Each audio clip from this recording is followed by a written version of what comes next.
Let's freaking go. My name is Devin the motherfucking Don. If you clicked on this video, obviously you want to know how to increase your size, right? If you guys have been here for a little while, or if you've just recently watched a couple of my past videos, you saw that I used to be a fucking stick. And my last fitness video, I said that I was really trying to concentrate on getting swole, getting bigger.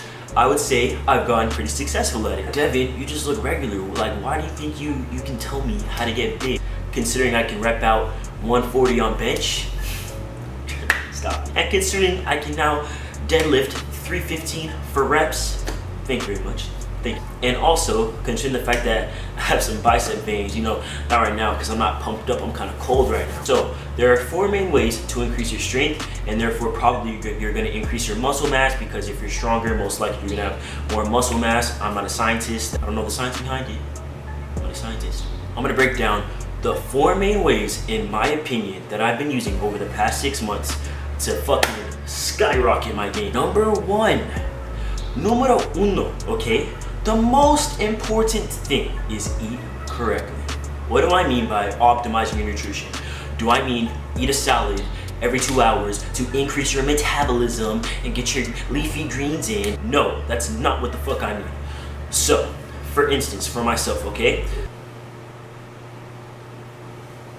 Most people don't even eat one real meal in a day, and I definitely used to be like that. I was eating snacks like almonds, Greek yogurt, a salad, blah, blah, blah, blah, blah, and I was like, I'm eating healthy, and I'm not getting muscular. Most people undereat in the way that they're not reaching their protein intake. Oh, I have to eat 2,000 calories in order to gain muscle, right? You can eat 2,000 calories and not reach your protein intake. So for myself, for instance, my maintenance calories is about 2,000 calories. Right now I'm eating 2,200. I eat from 190 to 200 grams of protein a day, and I make sure that I keep my fats kind of down because fats are more filling and I'm not trying to feel full, and I keep my carbs at around the same level as my protein, so 190 to 200. There's nothing wrong with that because carbs are, you know, an energy source. Make sure you're eating real meals. Most of my meals consist of steak and rice and eggs. Steak, rice, and eggs. I'm not saying only eat steak, rice, and eggs. I'm saying you got your carbs, your protein, which is gonna give you adequate fuel to fuel your workouts, which is what the fuck we're here for. Number 2, numero dos. All right, so the second way to optimize your gains is going to be sleep. I see a lot of people who stay out all night and, you know, they live it up with their friends. They're going to parties, they're going out to dinners, they're staying up way past their bedtime. They go to the gym the next day and they wonder, like, why do I feel like shit? You need to sleep. If you're not sleeping, you're not giving your body the opportunity to collect energy. And especially after you've trained your ass off, because you have adequate energy from sleeping, you're gonna need sleep even more to regrow the tissue that you have broken down, the muscle fibers that you have broken down from training your ass off. You're gonna get called boring, you're lame, you're a party pooper. Why are you acting like you're 40? Why are you going to bed so early? I'm trying to get lit, I'm trying to do this, I'm trying to link, I'm trying to prioritize sleep, okay? Now the third way to optimize your gains is technique, okay? I had someone DM me a little while back and they said, I've been on T for, you know, over a year now and I can still only curl 20 pounds. And I'm like, dude, like, first of all, curls should not be your meter on how strong you are. If you bench, deadlift, or squat, or all 3, if you're really trying to go there, if you're really trying to become a tank, you will notice that if you apply progressive overload with technique, you will see your numbers steadily go up. I'm able to bench 140. The most I can really curl is like 25, 30 pounds. I'd rather be able to bench 140 than curl 500 pounds. My favorite YouTubers for technique, as far as bench, squats, anything goes, is Jeff Nippard and also Steffi Cohen. And then lastly, Omar Uslev.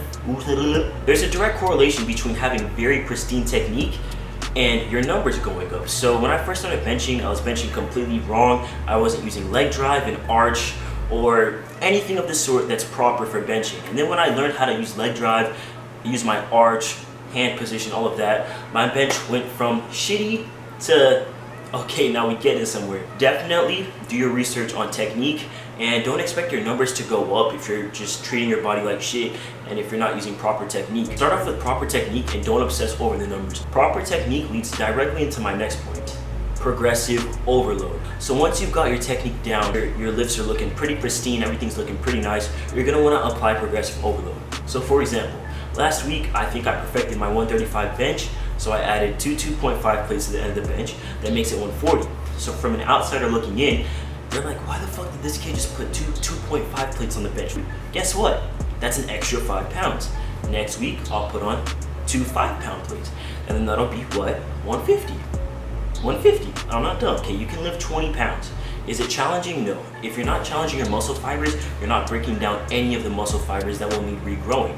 How you grow muscle is breaking down your muscle fibers.